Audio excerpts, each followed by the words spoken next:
Dilk to the basket, and it's a Wolverine barrage early. +1 for Amy Dilk. Graves, no. Rebound Lee. Buffalo led 22-15, but the Broncos have responded nicely. Look out. Patrick Emilian, put that thing on a poster. All right, a few seconds to work for Kent City. Bauer stepping back. Whoa. Someone call Kemba Walker. Woo! Karasinski back onto the floor, hitting the three. A good old-fashioned and 4 is coming up. Goes away, things could turn around. Great dish and a greater finish by B. Artis White. I think you're going to see that thing on SportsCenter. You're watching the MAC on ESPN. For one last time in this crazy season like none other before, we've got Bronco basketball inside University Arena. It's a Michigan rivalry, Eastern against Western. Welcome back to University Arena for the final time in 2020-2021. It's been a weird year, but thanks for hanging all year.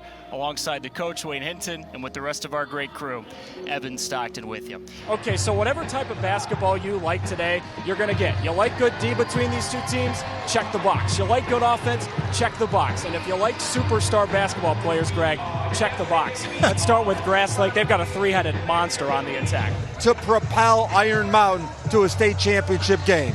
Look, when your last name is Wonders, you better be pretty good at something. Foster Wonders is truly special out on that basketball court. All right, let's crown a champ in D3. Beecher, Iron Mountain. Somebody is going to be hosting that trophy in a couple of hours. Who will it be? It's coming up next on Valley Sports. Basketball on the Big Ten Network is brought to you by State Farm. When you want the real deal, like a good neighbor, State Farm is there. So Estella Moscow is one of several Wisconsin Badgers who are from the state of Wisconsin. She went to Edgewood High School of the Sacred Heart. That's how close it is. It's less than 2 miles away. And Megan, this is part of the recruiting process for Jonathan Sipsis. He wants to bring in a lot of homegrown talent. Anytime you are the state school of any state, you want to make sure you're getting the best talent in that state. And Wisconsin's in a prime area to get a lot of talent. And, you know, good talent in Wisconsin, great talent in the state of Minnesota right next door to you to recruit with. So Jonathan Sips is trying to get this program rolling with the Badgers. Badgers were down 20-4 at one point in that first quarter. As we move on into the second, they get a fresh shot on offense.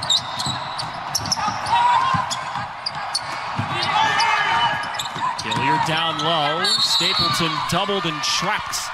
And we got a held ball. Michigan making these heads-up play defensively. Naz Hillman coming over just to kind of reach in a little bit and try to disrupt any Wisconsin post player able to get that jump ball.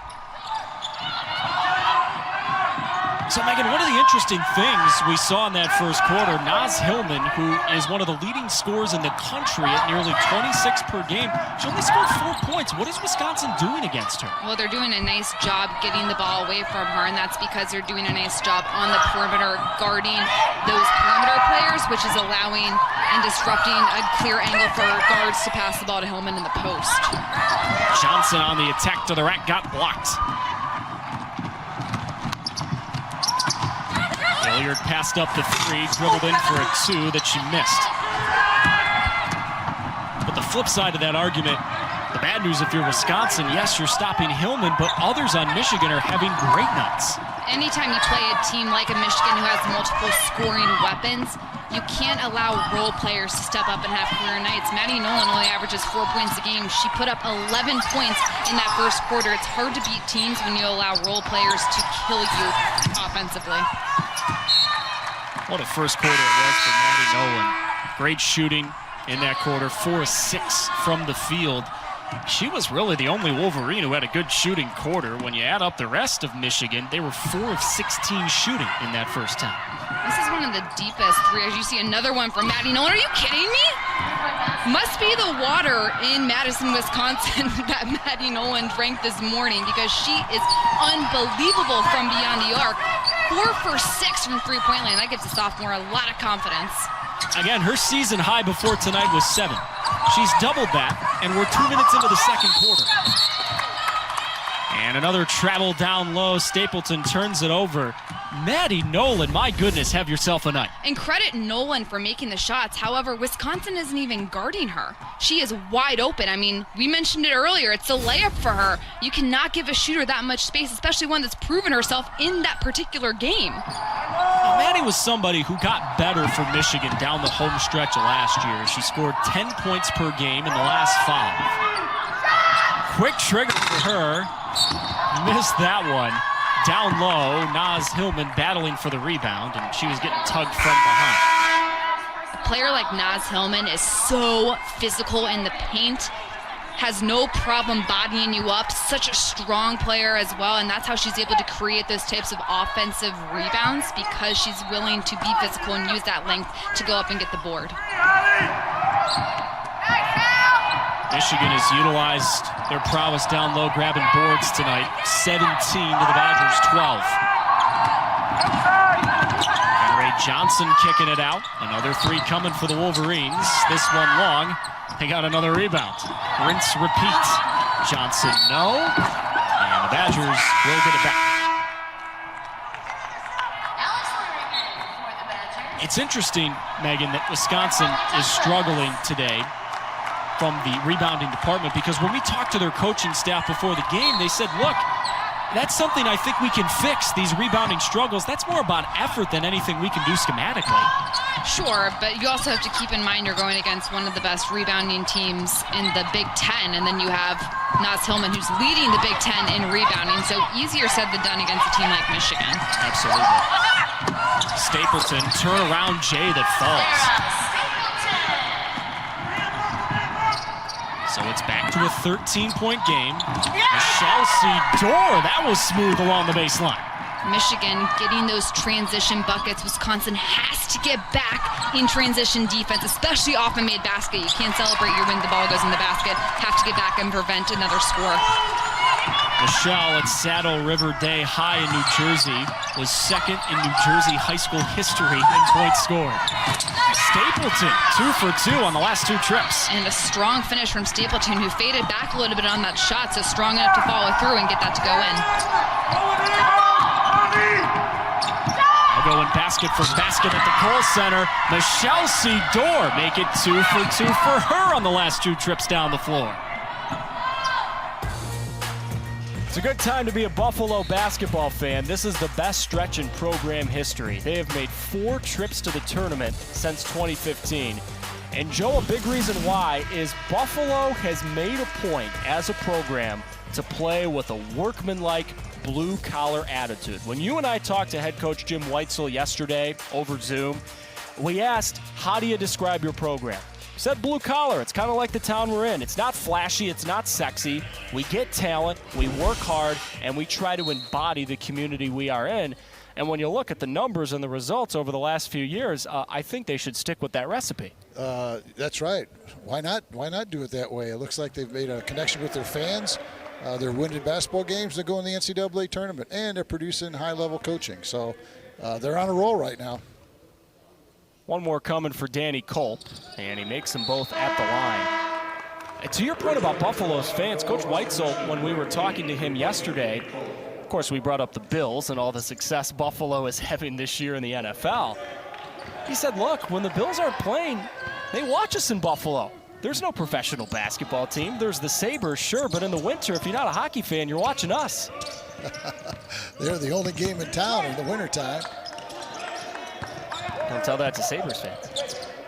My bad. Bruton misses on the drive to the bucket, Joe. Freeman got behind the D, and along the baseline, he turned it over, so take away the potential opportunity for JoJo. Yeah, on a tough catch there, he shuffled his feet. Good call.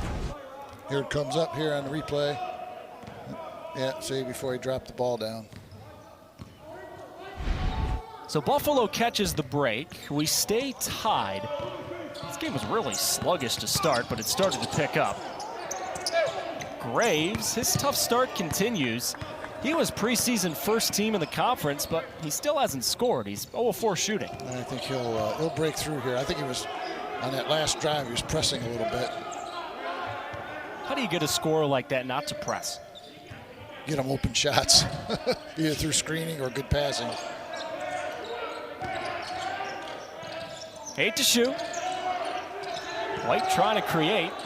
Bruton is not letting him have any airspace. Lee has to hoist and missed it short. Yeah, that was not a very good offensive possession by the Broncos. On the other side, Buffalo really kept the ball on one side of the floor, which is the key to good defense. Nickelberry working on Freeman, and he missed it off the glass. Well, it looks like everybody's got free reign to shoot. I mean, that was not a very good shot. As you were talking about before, Buffalo loves to go quick, and part of the recipe is, look, we're going to shoot it quick. They may not always be the best shots, but we are going to shoot it. But on the other hand, they rebound the ball well, too, so they probably feel they can get extra shots on the offensive glass. Foul on Graves. White's going to the line. Number 3, Javon Graves. The first on Graves. Team ball number 3 of the Bulls. At the line, shooting 2 for the Broncos. Oh, nice drive. Got bailed out a little bit on the shot, but once the little guys get in amongst those trees, they have to be creative at getting your shot up. Joe, it's been interesting for you and I to watch B. Artis White against some of the better point guards, the better guards in this conference. We saw him against Marion Jackson earlier this year. Well, today he's matched up with Sagu, who was 6th man of the year in the conference last year, and Javon Graves as well. You have to think a competitor like B. Artis White comes into games like this and goes, I get a chance to prove myself today. Oh, yeah. Oh, yeah. You know, as a coach, you have to be aware of those personal challenges. And if it motivates a guy, so much the better. He split the pair at the line. The Broncos have the lead back. Bruton dribbles for his shot and hits it, falling away. Wow. That was a high level of difficulty three ball. Snapped a 2.5-minute scoring drought for Buffalo. I'm surprised they're taking that many perimeter shots so far, Evan. I thought they'd work from the baseline out. Lee down low, missed the little bunny. Oh, that hurts. When you penetrate the defense that deep, I'd like to see those shots go for a bucket. Nickelberry using his shoulder to create space for 2. Yeah, he just sort of shrugged Jason Whitens off and squared up and then shot the easy little baby J. It's been a long time since the Broncos have had a field goal. Wright cleans up the miss. Bertram swatted it out of his hands, and the Buffalo bench is loving that effort. Well, that's part of that blue-collar mentality you were referencing earlier, Evan. They kind of go crazy when they get the ball and bodies hit the floor. Yeah, this is the type of blue-collar effort that Buffalo has built its program on. And Brock Bertram is a guy who you can build a really good program with. The senior from Apple Valley, Minnesota, which not only is a Minneapolis suburb, but is one of the more delicious town names in all of America. His numbers are not eye-popping. It's 4 points a game. It's 5.5 rebounds per game. But he's a big guy at 6'11", 240. He brings effort, and he brings glue that you just need on a good team, Joe. Yeah, exactly. And that frees up the 6'7" or 6'8" guys to go, get a lot of rebounds if he's taking his big. Buffalo with the 4-point lead. Graves hits, make it a larger Buffalo lead. Yeah, they're starting to warm up now. They're trying to, looks like they're getting in an offensive rhythm, Evan. Remember, this is a team that has played just once in essentially a month. And it took them at least a half to get untracked against Ball State in their last contest. That was a tight game at half, and they pulled away in the second half. Emilien dribbled into a 3 that he nailed. Boy, that was smooth, wasn't it? Little shot fake, drag dribble. What a big 3 that is, too, Joe. You had to stop the run that Buffalo was on. Bruton. No.